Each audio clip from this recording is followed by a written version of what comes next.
two of our local folks who are being invested into this. I will let you know how we can further that.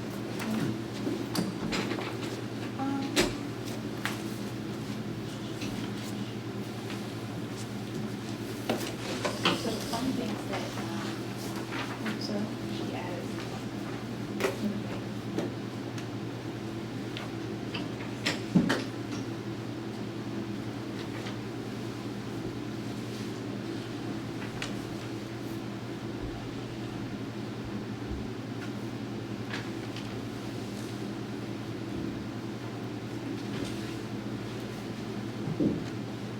So, this whole thing. Yeah.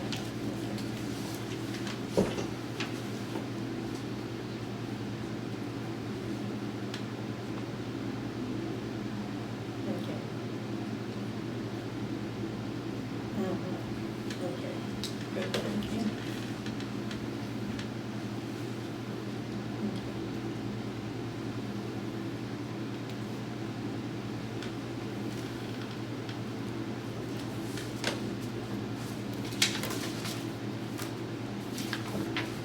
Is that, those were the vacation materials. Oh. We're not even have a meeting if more people don't come. 3/4 of the road. So what's the concern that we would have to, that we had heard back from the coalition? It's usually Clyde that's late, not everybody else. Right, Clyde? What's that? Crap It's about usually you. you that's late, not everybody else. That's true. I mean, sometimes the truth hurts, what can you say? No, I'm very proud of that. It's called freedom.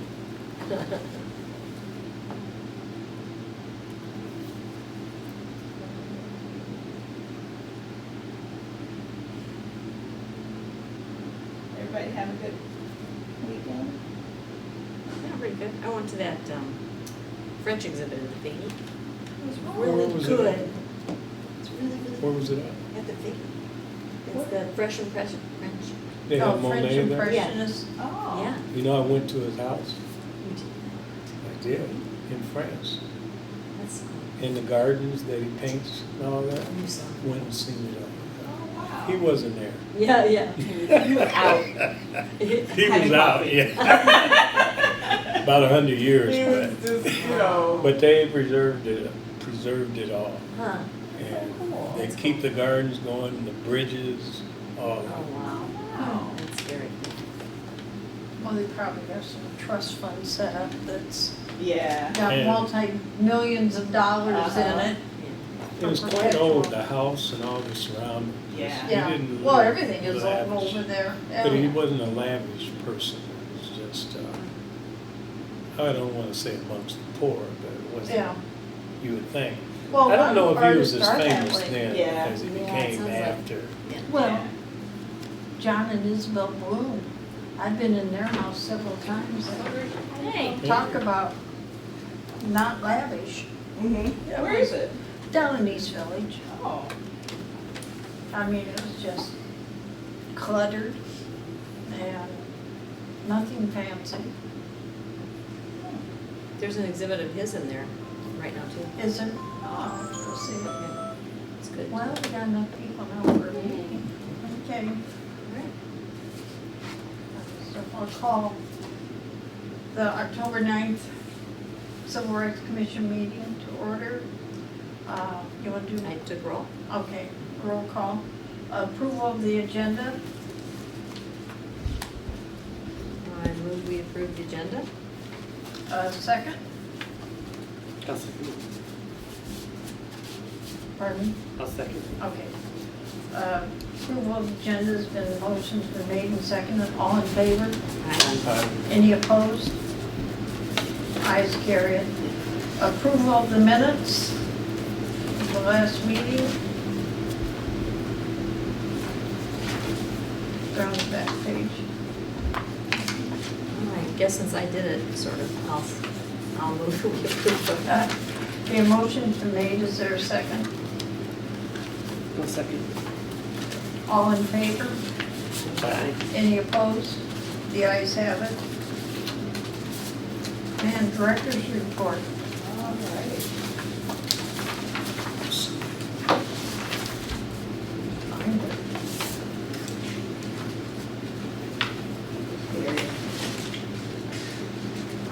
Report's there. Okay. So we had 5 settlements last month. 4 of them settled through our mediation, 1 of them settled privately. We've had some respondents and complainants work on these outside settlements because they don't want to do really do public interest. So in a way to like circumvent the process. And does that work? I mean, they can settle if it's something where, when we review it, if it looks like it's something that's more of a pervasive issue, then we would review the commission. See whether or not the commission would like, because the commission has the authority to continue on with the complaint if they want. So if And do you think it's like just a coincidence that there's been a couple, or is somebody? No, I think they, I don't know if they were the training or something.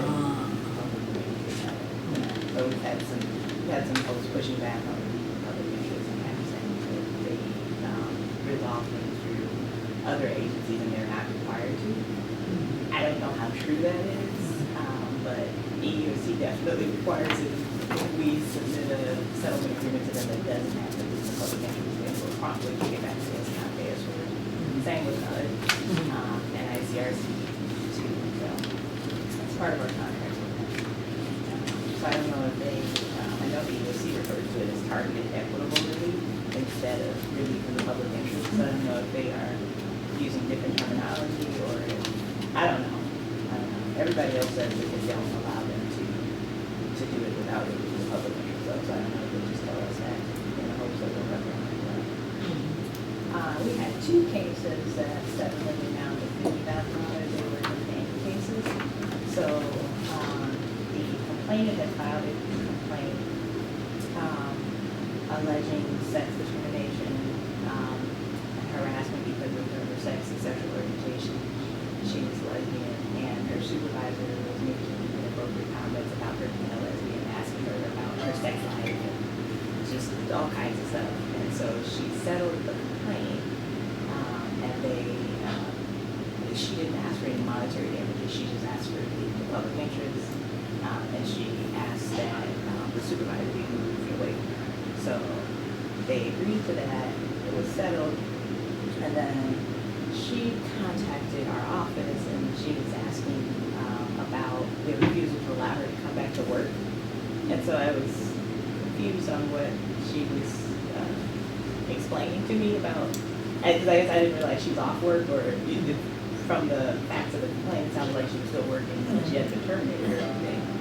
So the respondent's attorney explained that she was off on FMLA and that they were refusing to allow her to come back from FMLA until she signed the paperwork to withdraw her complaint here, which is considered retaliation. I mean, it's just, you can't condition anything on a withdrawal of a complaint here unless it's something in exchange for mediation, to come out. So they were conditioning her return from FMLA on her withdrawing her complaint here. So what she ended up doing was the plaintiff's attorney, the respondent's attorney said, oh, well, I think it's just all a misunderstanding. We'll get it figured out and get her back to work. So they returned her to work, and then they started back harassing her. So she reinstated her. They started back harassing her, and then they let the supervisor come back over into her area. Why would they do that? Because they're stupid. So she reinstated that complaint, and then she filed a new complaint based on retaliation. So they settled both of them for $50,000 and relief. I'm just curious, was she still working there? Yeah. As far as we know. Maybe they got the message, $50,000 later. But The third one, the complainant said that they had been demoted, they were being subjected to racial slurs, and then later terminated because of their race. That's the one that settled outside of the process. So when it came through mediation, the respondent's attorney was attempting to have a global, well, she was attempting to have the settlement agreement signed through our office and then do a separate settlement agreement and have it sent through here. So we told her, you can only one of them, right? So you have an agreement signed here, that's the agreement. You can't then email us a second agreement to have it be two. So it was like it was the agreement that is releasing her claims under our office, and then there was the second one that was doing like the global release, which we don't allow because we don't have jurisdiction over those claims. So we can't sign off an agreement saying that the complainant won't file a complaint with the Department of Labor or OSHA or, you know, who knows what other law that we don't have jurisdiction over. So the respondent's attorney sent it over to HR and had them print it, and then tried to have it come back through our office. So she was upset that we wouldn't allow that. And you weren't getting pressure from HR, it just ended up with them and funneled back down. They were sort of a victim in the process too, or? I don't know, no, she had our HR department. Yeah, but I mean, did our HR department, they weren't involved in it all, they just I don't know got this how- random yeah, thing. I have no idea how she got them to review it for her, like, I don't know. So she sent it over there and had it printed, I don't know how she even got that done, but, and the next one, the complainant said that she had been discriminated against based on her gender identity and subjected to different terms and conditions. And then she was later suspended and terminated. So that one, the complainant, she has a more masculine appearance, presentation, I should say. And so her supervisor was asking her things about her sexual orientation and gender identity. And it made her uncomfortable, and she said something about it, and then things got awkward between them, and then it just kind of spiraled, and then she ended up being terminated. So they settled with her for $1,500. The amount was, oh no, okay. And then they got training, so they actually got training. Did she stay on the job or? No, she had been terminated, and she didn't want to go back. The next one was racial harassment, lost wages because of race and different treatment. This person was, they were being harassed because of their race. They complained about it. They said, oh, we'll do an investigation. And so they initially reduced her hours, and then they just took her off the schedule for like 2 weeks.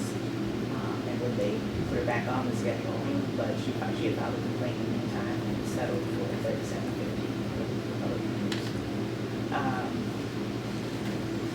How come that one sold for $37.50 and the other one was $1,500? We don't usually get involved in the amount that they settle for. We just make sure they're really in the public interest. So depending on what the respondent is willing to give them, if there were damages to come through our office, it would be based on specific facts and circumstances at the time, based on how much they made and all of those. So kind of based on what they were willing to give.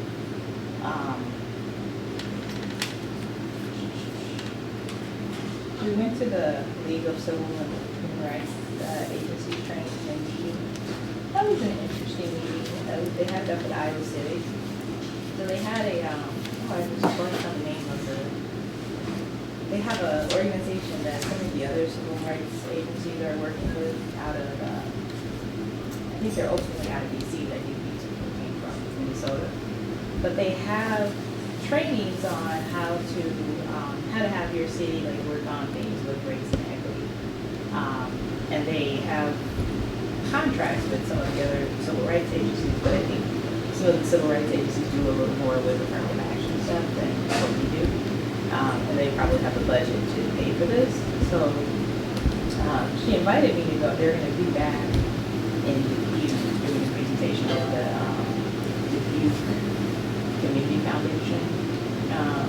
So she invited me to attend that to get more information about how their thing actually works and what it means. within cities. But I forwarded her on to our community foundation person, who does kind of community giving to see if it would be good for her to go, and then maybe that would be a sponsor something here and that for the process too. Because it seems like a really good initiative that they have and the trainings that they do and kind of getting buy-in from local governments on how to increase access to equity and inclusion efforts. So, seemed like a good thing. How'd you hear about that? They just Just called you. it was at the lead meeting, they brought that Oh. person in, so they did a presentation at the. But some of the other commissions do, I think, not Waterloo, Des Moines, and maybe Iowa City too. They do, they have a contract with them. So we went to the, we have the budget No kickoff meeting files. for fiscal year 2020 budget. So, basically, it sounds like we are supposed to keep the budget the same. Absent, like, possibly, those kind of normal changes, but, and we worked on budget preparation, so this year, that's what these spreadsheets are. So this Okay. year's our first year that we actually get to enter all of the numbers in, so now it's just zeroed out. And we can input the numbers in ourselves, so. That'll be different. We had the Raise the Power of Innovation Start Exchange to the agenda. That was good. Yeah, I thought it was good. it was interesting. We're gonna have a follow-up conversation about it on October 25th at the main library. It's from 10 to noon. Alderman Poole, he said he enjoyed it and he's gonna come to the follow-up meeting too. I thought the presenters were, Yeah, they were good. yeah. Can I ask one more question about the budget? So, now you input stuff, and then they like tweak it and then approve it, and then it comes back, or what happens next then? So usually the way it works, it's all of the data is already in there, and then we see it, and then it goes up for the recommended city administrator's full budget, and then it goes to council. Okay. I don't know how it's going to work this year. I assume it will be the same, just we get to actually enter it this year, but that's usually how it works. Okay. And then I know you were kind of talking before that you don't really ever even get reports about what you spent and what the budget is and what the, so is that, I wonder, going to change? Oh, We can now go in and see more screens than we could before, so. okay. Oh, that's good. Because I think that would be great, like, for us to see too. I mean, it's like working in the dark. I mean, you got a real good feel for it because you're in there all the time, but without reports, how do you really know? Yeah, that'd be great. So we can check that out, like monthly. Or quarterly, I don't know, whatever. Yeah, we'll do that. Yeah, quarterly would be good.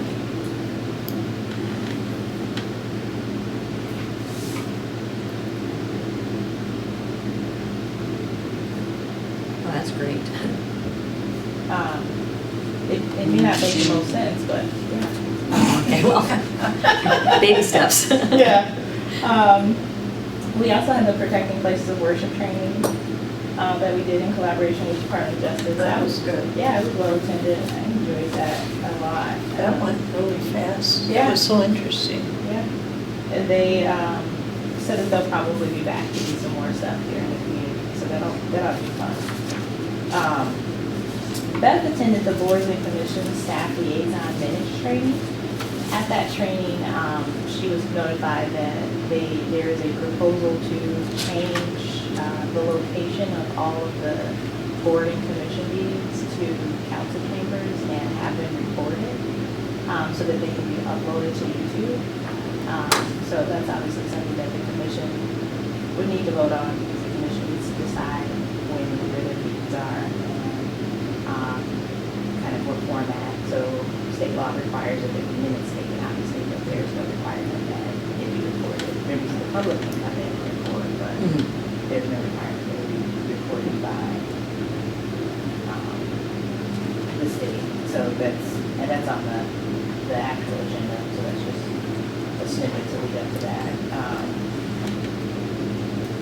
I'm just curious, is that something they would do with every department or select few?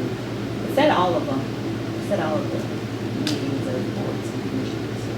I know That's a ours is lot. a little different, so. Mhm.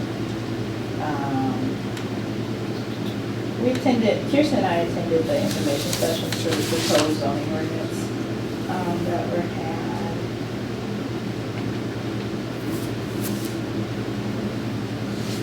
Oh, we have this on the cards.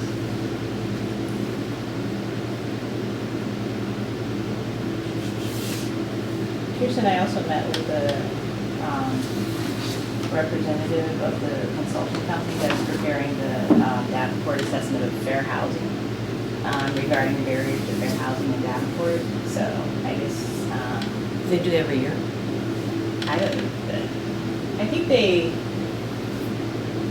changed the name of it. It used to be the analysis of impediments. And they also changed the format. So don't quote me on this, but I think it's, previously it was every other year, and now they're doing it every 4 years, but they're doing it as a region instead of individual cities doing it. And so they're collaborating with the other cities in the region to do it. Just Iowa side or all the time? I don't know.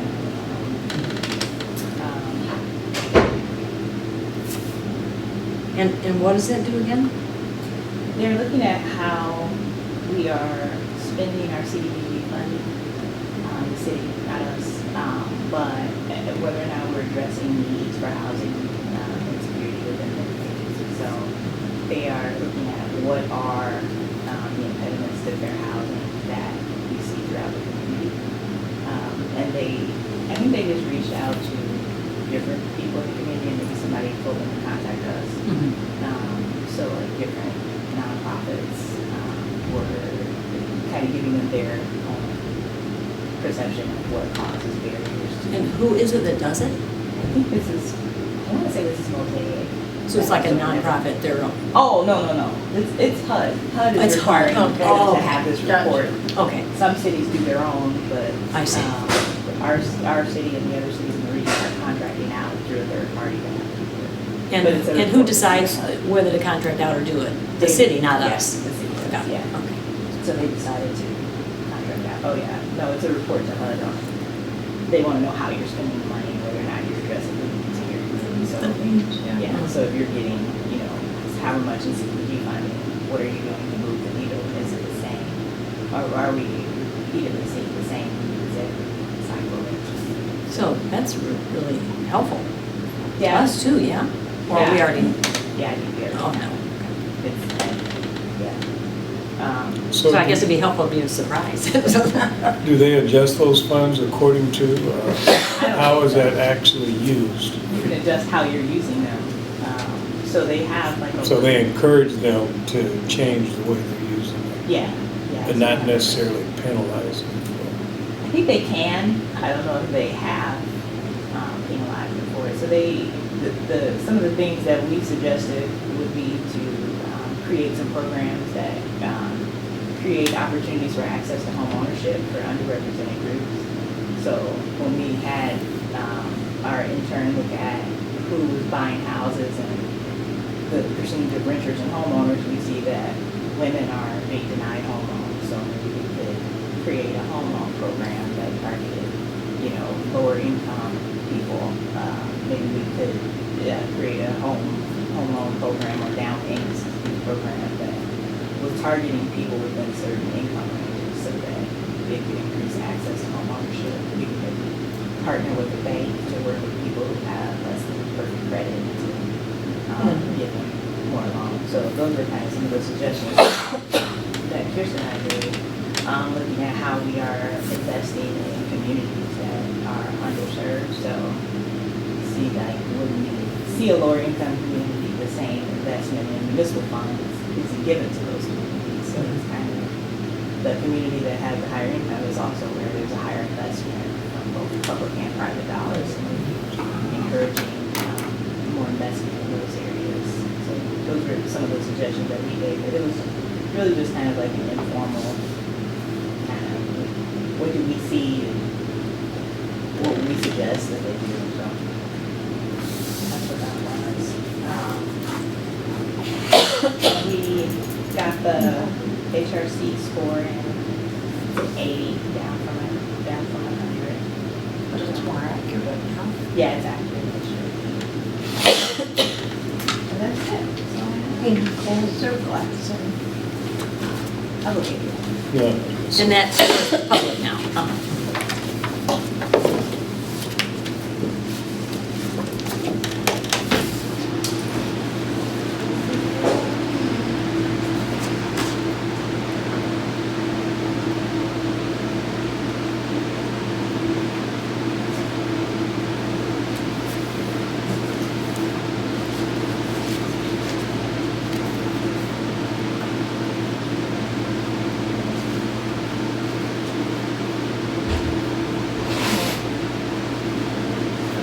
there is in City Hall, and I'm allergic to.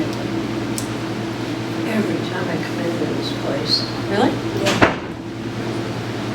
it might just be the dust. Kind of a Yeah. great example of my senility, isn't it? I'm like, oh, we don't have any cups.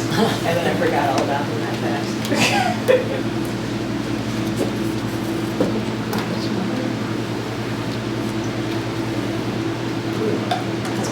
That's what we call it. Thank you.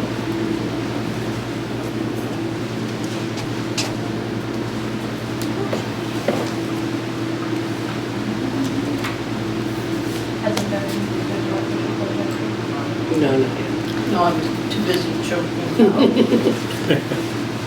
Okay, is there a motion to approve the director's report? I'll make a motion. Is there a second? I'll make a second. All in favor of approving the director's report?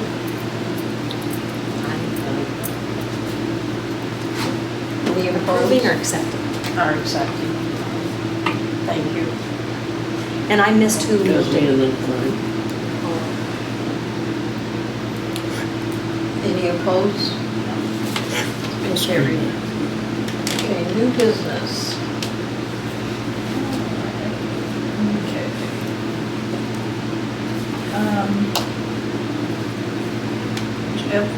F1202 budget. So, kind of briefly touched on it before. So what I gave everybody is a printout of our current year, last year. That's on the first packet.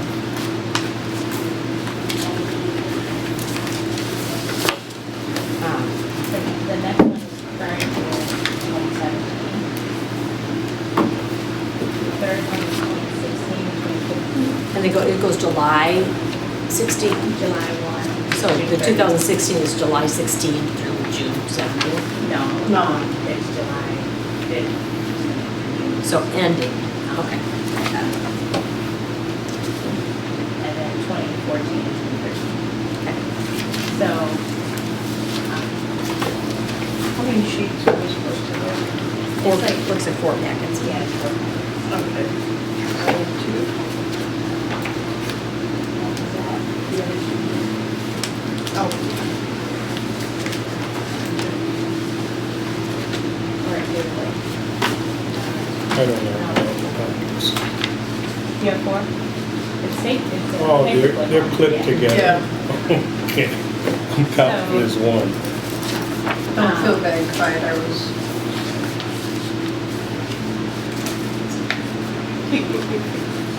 So, again, we went to the budget meeting and told us don't add anything, so I think it's gonna be probably the next year's budget.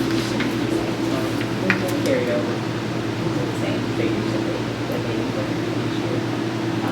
The only thing that I think we can ask about is moving Kirsten's salary out of the fair housing fund, which starts here into the general fund.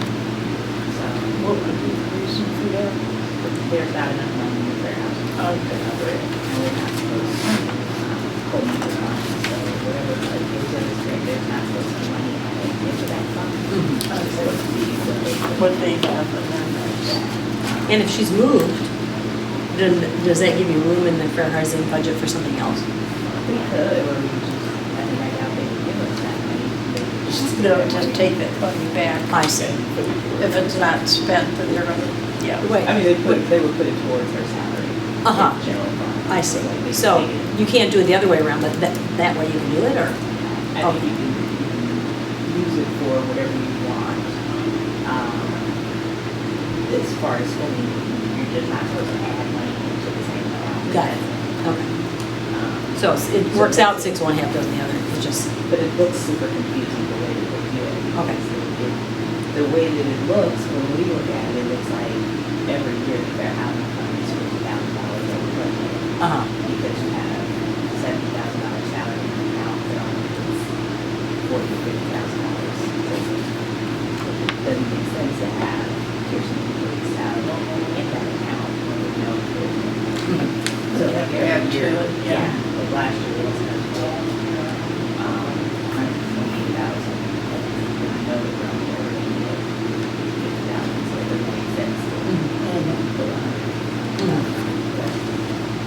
So put it over to general content balance, so, yeah, okay. same amount. That makes spent. sense, yeah. It's just, so the salaries have all gotten the cost of living bumps, so that part's gotta be up. I, Did they get the cost of it? yeah, Okay. I don't know. You were the only one that Well, she does it now. wasn't 'cause we automatic. Yeah, I just know have- she has now, but Yeah. it wasn't automatic. Yeah, but I don't know, so like if you look at, 2015 actually.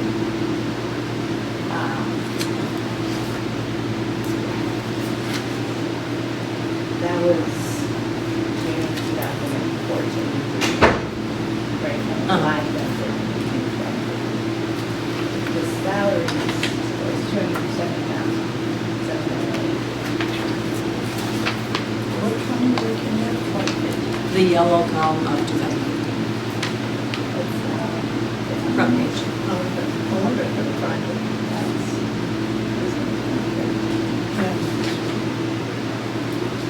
So 2016 went down, is that the year you came? That's not the year you came.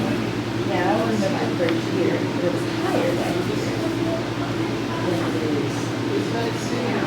The 2015 was the first year you came?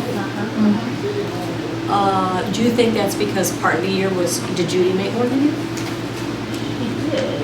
So you think that was part of the year she made more and then you came and made less? And so it's more than it was 2016 because in 2016 you were there the whole year and you made less the whole year. Possibly, I don't know why, but it went down. I have no idea, but even 2013, 2014, the actual was more Huh. than it is now. Interesting. Amount you're sending to us. Or do we cut a, was there a person cut? I mean, that's all before your time. No. Yeah, I have no idea. I know in 2015, part of 2016, we had temporary salaries for the partnership funds. So that would give us some struggle. But that wouldn't be in the full-time salary column. No, it's not, yeah, it's not in the general fund at Oh, all. I see. It's in the fair housing fund. Got it. When we look at it, it's not exactly intuitive, so. So it really, it looks like our salaries are going down substantially each year. Because in 2014 through 15, there were 271,000, and the budget for this year is 237,000. Do we have the same number of people? Why would it It's be weird. less? Well, and part of that is because it's being, we're looking at the general fund, and they're budgeting for only the people that are in the general fund. Oh, they're even not though- budgeting. So the actual Yeah, comes out to okay. 268, which is closer to the 270, even though the budget's going down. Right. I see. Well, that's confusing, huh? I don't know, I mean, we're not in charge of that, I guess, but. Yeah. It makes it confusing to look at. Yeah. For us and anyone else looking at it, it looks like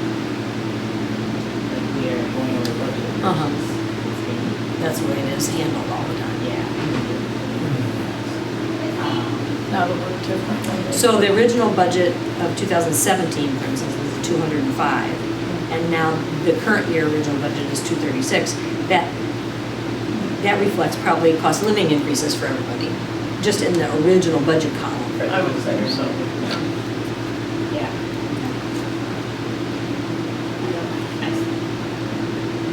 I still don't know what the $30,000 Because the 2017 original budget, that would be 268. Last year's original budget went up $30,000. And now, last year's was bigger because they moved, police over,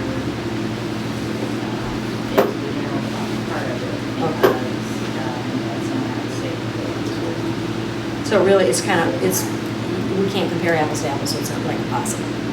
Yeah. Okay. So then how, since you're entering the funds, how do you even know what to put in? If you're trying to quote, keep it the same. I think we just have to put in what they put in as the original revised. Like I said, the only thing I think that we can maybe ascertain is adding salary. We'll be asking. Yeah. I think we had a couple of questions about why the professional services were going down. So that was, So which board? so it was 20,000. And then it's been going down. The budget's been going down? Because we're not spending it anyway, or? I don't know. We were told not to spend it unless it was for public hearing expenses. So, we almost spend it for public hearing expenses. And so maybe it's gone down because we don't need it, because we're not spending it. But that's one of those ones where, we don't know how many we'll have every year. Yeah. Because it's based on. Well, yeah, how many, yeah. So it is what it is, and, I mean, it'd be over, you'd over. Yeah, I mean, that's where it is. So to be conservative, you'd want to be safe and budget high. But on the other hand, if they're trying to cut places and we haven't used it That's gonna lately, then be maybe one go for it they're- and see if you get lucky. So we, so that's, I think we'll have the commission vote to approve inputting the budget as it was last year. And if they approve, moving Pearson's salary over. And basically, that's what they've asked us to do. And so you're going to try and work within that. Yeah, look at those. Don't try to increase your budget. Very specific directive. But again, everyone has received a cost of living salary increase, so is that built in, or is your budget just going to automatically go over because everybody's got the cost of living increase? That's a good question. We will build it in. I don't know if it's If built they into build it this. in here. Yeah. Uh-huh. But we'll build it in. And how do you build it in? When We you just say have to figure it based on what the salaries are. We just calculate it and add it into add their the system? proposed budget. Yeah. Oh, okay. So Okay. what we would do is we enter it in as a proposed budget. So when we're going to vote to approve what you're saying, that's, Yeah. okay, got it. Yeah. And then they look at it and adjust it, and then it goes up. The city administrator, they go And then, yeah, and then council reviews it. And so when you send it to them, presumably, it's going to be pretty much everything the same as last year, but salaries. Yeah. And so you're going to, the two caveats you're going to say is, hey, FYI, we think you should move up Kirsten up above. And also, don't forget, this is higher because of cost of living, so don't lower it, because if you do, we're going to go over budget. Yeah. Okay. So everything else is- any more discussion? Okay. Well, somebody want to make a motion on, Sure. Okay. I'll move that we approve Latrice entering into the budgeting system at the request of the city, the same costs that were last year, but for the two items that we talked about, moving Kirsten's salary up above into the general budget and making sure that the salaries cover the cost of living increases. is there a second? Oh, second. All in favor? Aye. Any opposed? Motion made, second, and approved. And we have our, next year,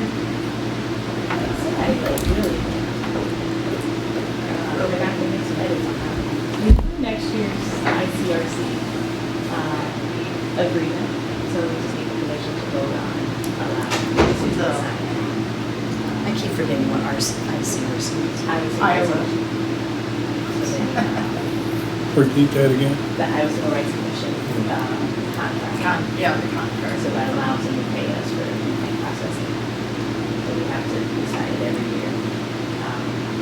I can pass it around if you want to look at it. This is pretty much the same contract as It's- last. Yeah. From what I saw last year's. Any discussion on it? After you sign us in the packet.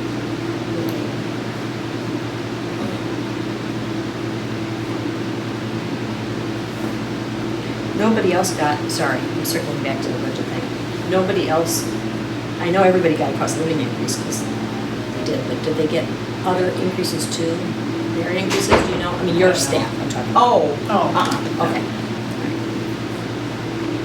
no, we've never even been allowed to judge budget, just judge salaries. That was not even there. But who determines your staff salary? You never give them the merit increase? But we're not allowed, we don't have access to change that. I don't actually. Wow. So you review your staff, but you But can't you- adjust their salary? Not allowed. And so have they ever received a merit increase? I don't think so.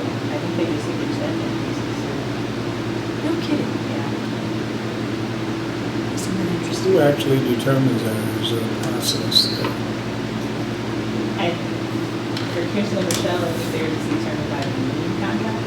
Uh-huh. They're the only people in those job categories though. But I know Kirsten has been here almost 20 years. And her salary is basically the same as the police union. And it's been here like 1 year. So she probably hasn't gotten it.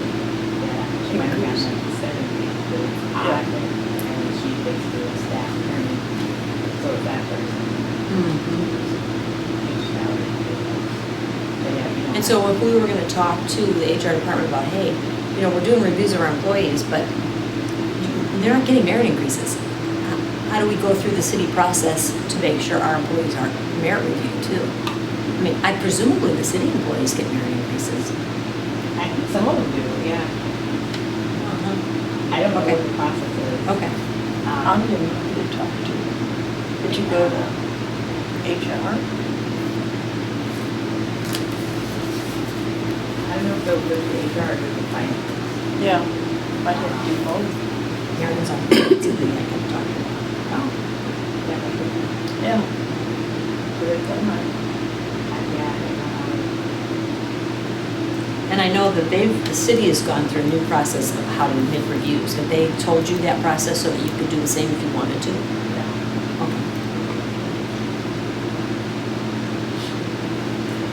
Back to the, And that one might be something where we might want to explore. I mean, yeah, what do we care how we review employees? May as well be consistent with the other city employees. Yeah.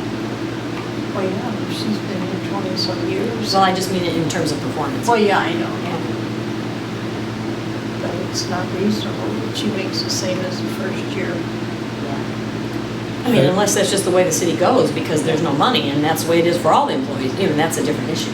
You know, I don't know. In the sense to the employee of the city, I guess. Depends on who you talk to. Shouldn't there be a comparison with others in the same position Mhm. in other departments as to whether they've had the merit raises compared to whether she's got any at all? I'll have to look into that. Back to the ICRC, Judy, you have, There it is. Mhm.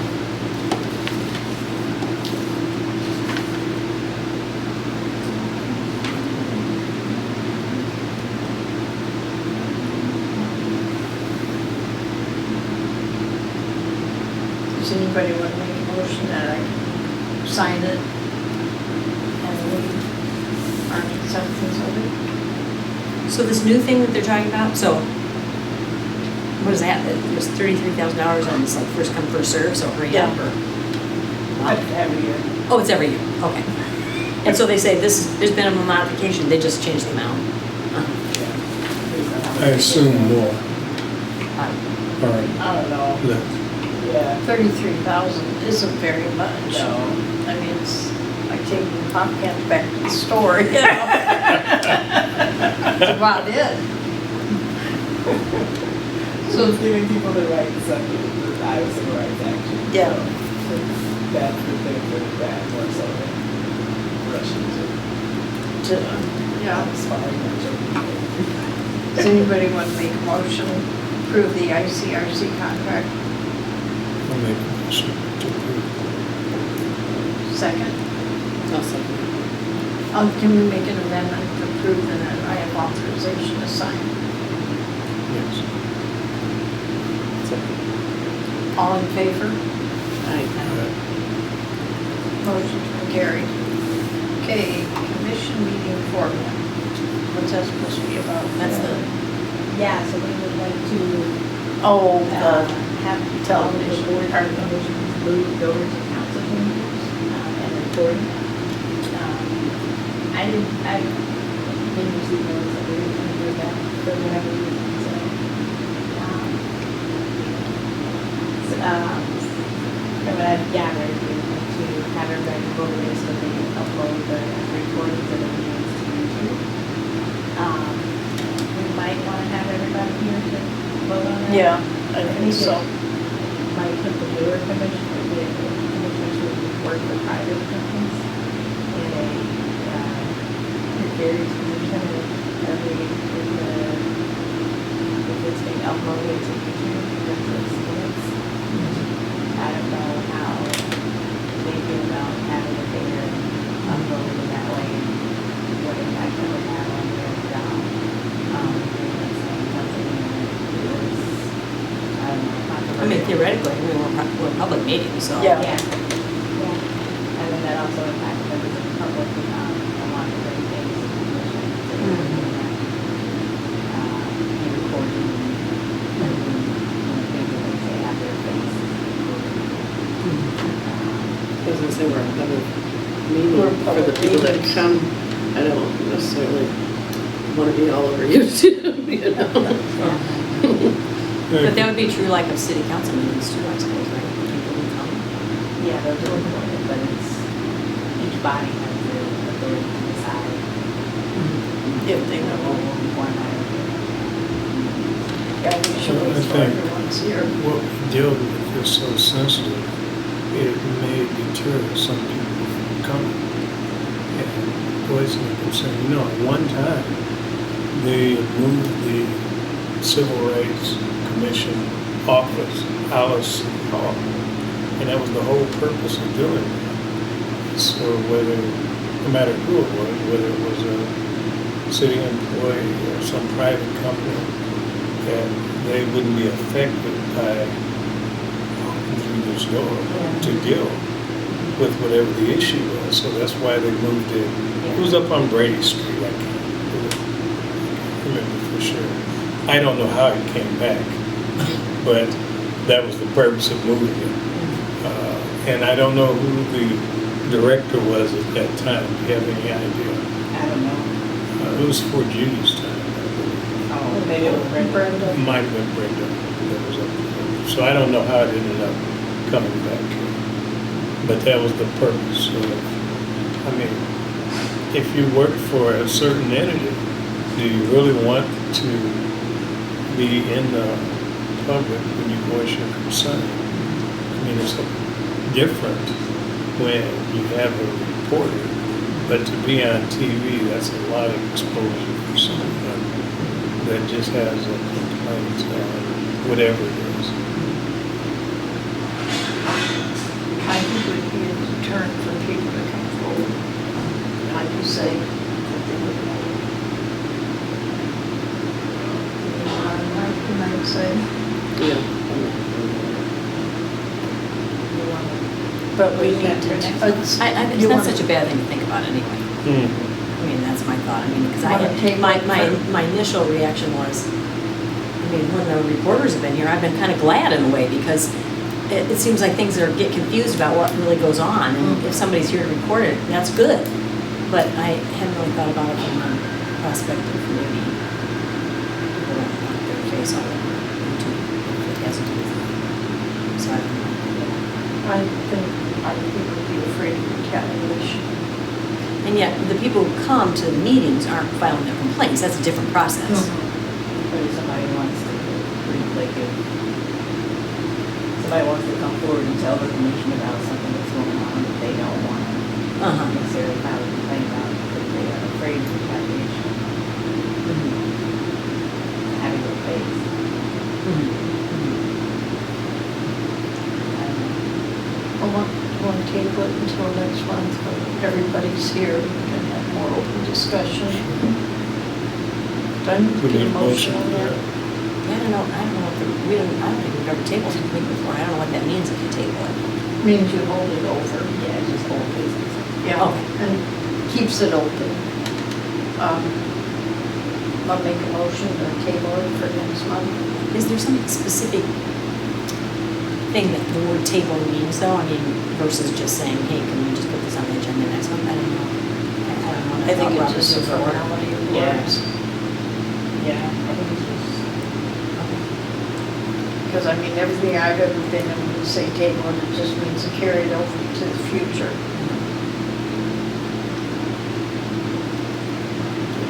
Should I make a motion to take it to, A second. That's okay. All in favor? Aye.